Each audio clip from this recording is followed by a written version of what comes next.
Anima کنتم، جہاں بھی تم ہوتے ہو وہ تمہارے ساتھ ہے۔ یہ احساس انسان کے اندر پیدا ہو جائے تو یقین مانیے کہ وہ واقعی تقوی کے مقام پر پہنچ جاتا ہے۔ مولانا تقوی کی ڈیفینیشن کر رہے تھے اور وہ بتا رہے تھے تقوی کے 3 لیولز ہیں۔ ایک لیول یہ ہے، تقوی کے بنیادی معنی ہوتے ہیں چھوڑ دینا، بچنا، ٹھیک۔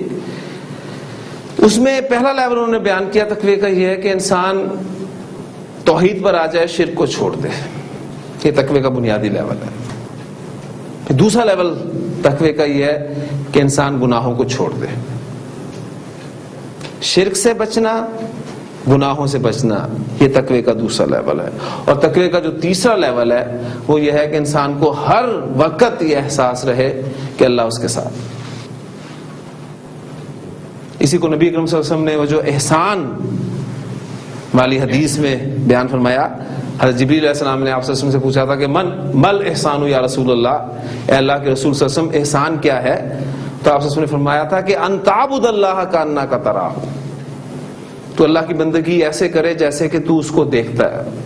فَإِن لَمْ تَكُنْ تَرَاهُ فَإِنَّهُ يَرَاكَ، کہ یہ کیفیت آسان کام نہیں ہے، تو کم از کم یہ تو ضرور ہونا چاہیے کہ وہ تجھ کو دیکھتا ہے۔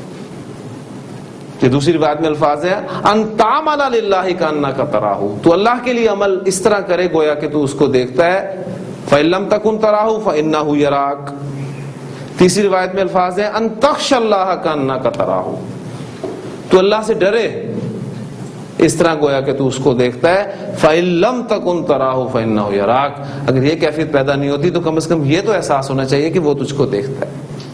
وَهُوَ مَعَكُمْ أَيْنَمَا كُنْتُمْ، وہ تمہارے ساتھ ہے تم جہاں بھی ہو۔ حضور صلی اللہ علیہ وسلم جب حضرت ابوبکر رضی اللہ تعالیٰ عنہ کے ساتھ ہجرت کے لیے نکلے تھے تو غار والا واقعہ آپ سب کے علم ہے۔ اب وہ کیا کیفیت تھی آپ دیکھیں کہ حضرت ابوبکر صدیق فرما رہے ہیں کہ اللہ کے رسول صلی اللہ علیہ وسلم وہ اگر ذرا سا اپنے پیروں کی طرف دیکھ لیں تو ہم انہیں نظر آ جائیں گے۔ تو کیا فرمایا تھا حضور صلی اللہ علیہ وسلم نے کہ ڈر مت، ان اللہ معنا، اللہ ہمارے ساتھ ہے۔ یعنی یہ احساس آپ کے اندر پیدا ہو جائے کہ اللہ ہمارے ساتھ ہے تو پھر دیکھیے کہ آپ کی زندگی میں کیسی تبدیلیاں آتی ہیں۔ یہ احساس اپنے اندر پیدا کرنے کی کوشش کریں، اللہ تعالیٰ میرے اندر بھی یہ احساس پیدا کرے۔